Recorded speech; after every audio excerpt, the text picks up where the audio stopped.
ഹരേ കൃഷ്ണ. ഗുരുവായൂർ പുണ്യസങ്കേതത്തിലെ ഉച്ചപൂജ കഴിഞ്ഞ് കളഭാഭിഷേകത്തിൻ്റെ ശോഭയിൽ തിളങ്ങി നിൽക്കുന്ന ഭഗവാനെ ഇന്ന് നമുക്ക് ഒന്ന് കണ്ടാലോ? ശ്രീ ഗുരുവായൂരപ്പൻ്റെ ഓരോ അലങ്കാരവും ഓരോ തത്വമാണ് നമ്മളിലേക്ക് എത്തിക്കുന്നത്. ഇന്ന് ഭഗവാൻ ശോഭിക്കുന്നത് പാർത്ഥസാരഥി ഭാവത്തിലാണ്. അർജുനൻ്റെ രഥചാലകനായി കുരുക്ഷേത്ര ഭൂമിയിൽ ഗീതോപദേശം നൽകിയ ആ ജഗദ്ഗുരുവിൻ്റെ രൂപം.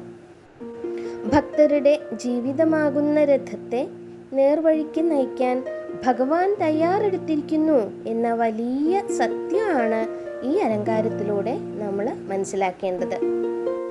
ചന്ദനവും പനിനീരും ചേർന്ന കളഭം ഭഗവാന്റെ തിരുമേനിയിൽ ചാർത്തിയിരിക്കുന്നു. ഇത് ഭഗവാന്റെ ശാന്തതയെയും കുളിർമയെയുമാണ് സൂചിപ്പിക്കുന്നത്. ഭഗവാൻ പാർത്ഥസാരഥി ഭാവത്തിലാണ് എന്ന് പറഞ്ഞു. എങ്ങനെയാണ് ഭഗവാൻ നിൽക്കണേ നോക്കൂ. ഭഗവാന്റെ വലതേ കയ്യിൽ കുതിരകളെ അടക്കി ഭരിക്കാനുള്ള ആ ചമ്മട്ടിയുണ്ട്. ഇങ്ങനെ അവരെ നിയന്ത്രിക്കാൻ വേണ്ടിയിട്ട് കയ്യിലുണ്ടാവില്ലേ, അത്.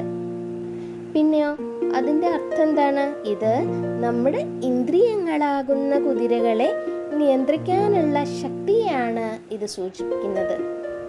ഇടത്തെ കൈയിലേക്ക് നോക്കി നോക്കൂ, ശംഖാണ്. അതെ, വിജയത്തിൻ്റെ വിളംബരമായ ശംഖാണ് ധരിച്ചിട്ടുള്ളത്. ഭഗവാൻ ഇന്ന് ഒരു ചുവന്ന പട്ട് തുണിയാണ് ഞൊറിഞ്ഞൊടുത്തിരിക്കുന്നത്.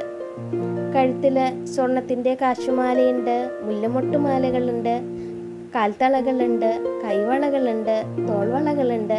എല്ലാം കൂടി ഭഗവാൻ സർവാഭരണ വിഭൂഷിതൻ കൂടിയാണ്. ശീതളമായ കളഭം ചാർത്തിയ കിരീടത്തില് മയിൽപീലി തിളങ്ങുന്നുണ്ട്. നെറ്റിയില് ഗോപിപ്പൊട്ടുണ്ട്, ചെവിയില് സ്വർണത്തിൻ്റെ ചെവിപ്പൂക്കൾ ചാർത്തിയിട്ടുണ്ട്.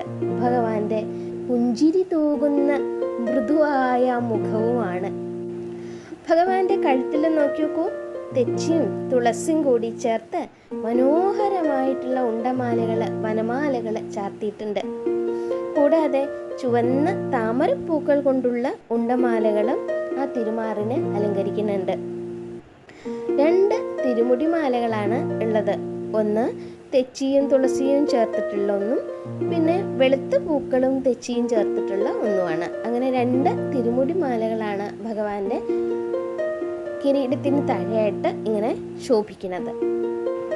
പ്രകൃതിയും പുരുഷനും തമ്മിലുള്ള ബന്ധമാണ് ഈ പുഷ്പാലങ്കാരങ്ങൾ നമ്മളെ കാണിക്കുന്നത്. ഈ പാർത്ഥസാരഥി ഭാവം നമ്മളോട് എന്താണ് പറയുന്നത് നോക്കൂ.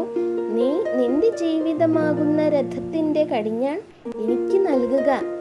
ഞാൻ നിന്നെ വിജയത്തിലേക്ക് നയിക്കാം. ഞാൻ നിന്നെ വിജയത്തിലേക്ക് നയിക്കാം. വിജയത്തിൻ്റെ അടയാളാണ് ആ ശംഖ്. അർജുനന്റെ വിഷാദമകറ്റിയ ആ പുഞ്ചിരി തൂകുന്ന മുഖം ഇന്ന് ഗുരുവായൂർ ശ്രീലകത്ത് തെളിഞ്ഞു നിൽക്കുകയാണ്. നമ്മളെ നേർവഴിക്ക് നയിക്കാൻ, നമ്മുടെ പ്രാർത്ഥനകൾ കേൾക്കാൻ ആ ഭഗവാൻ തയ്യാറായിട്ട് നിൽക്കുകയാണ്. സങ്കോചം കൂടാതെ നമ്മളെ ജീവിതത്തിനെ മുന്നിലേക്ക് കൊണ്ടുപോവാൻ ഭഗവാൻ ആ കടിഞ്ഞാൺ അങ്ങോട്ട് ഏൽപ്പിക്കാൻ തന്നെയാണ് പറയുന്നത്. ഭഗവാന്റെ തൃപ്പാദങ്ങളിൽ നമുക്ക് നമിക്കാം. ആ തിരുമുഖം നോക്കി നമുക്ക് നാമജപത്തിൽ മുഴുകാം. എല്ലാവർക്കും ഒരുമിച്ച് ഉറക്കെ നാമം ജപിക്കാം. നാരായണ നാരായണ നാരായണ. കൃഷ്ണ ഗുരുവായൂരപ്പ.